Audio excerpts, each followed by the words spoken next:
এবার ট্রাম্পকে নিয়ে মুখ খুললেন ইসলামী প্রজাতন্ত্র ইরানের প্রভাবশালী আলেম আয়াতুল্লাহ সাইয়েদ আহমেদ খাতামি। আমেরিকার সঙ্গে আলোচনায় বসা মানেই অপমান মেনে নেওয়া, এমন মন্তব্য করেছেন তিনি।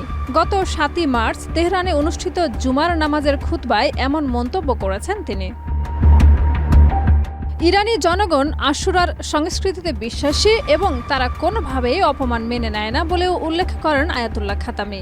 এ সময় তিনি মনে করিয়ে দিতে চান কয়েকদিন আগেই ইউক্রেনের প্রেসিডেন্ট ভলোদিমির জেলেনস্কির সঙ্গে আমেরিকার প্রেসিডেন্ট ডোনাল্ড ট্রাম্পের আচরণের কথা, যা বিশ্ববাসী দেখেছে, যেখানে ট্রাম্প জেলেনস্কিকে দুপুরের খাবার না খেয়েই চলে যেতে বাধ্য করেন এবং প্রকাশ্যেই বাকবিতণ্ডায় জড়ান।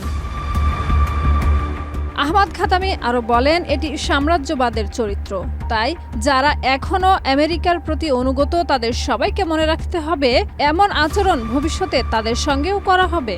তেহরানের জুমার নামাজের সময় এই ইমাম আরও বলেন, ইরানের সর্বোচ্চ নেতা আয়াতুল্লাহ আল খামেনি বারবার বলেছেন আমেরিকার সঙ্গে আলোচনা করা সম্মানজনক নয়, কিন্তু কিছু লোক তা মানতে চাইছিলেন না। তবে তারা ট্রাম্পের এই আচরণ দেখার পর এখন স্বীকার করেছেন যে আমেরিকার সঙ্গে আলোচনা করা একদমই সঠিক হবে না।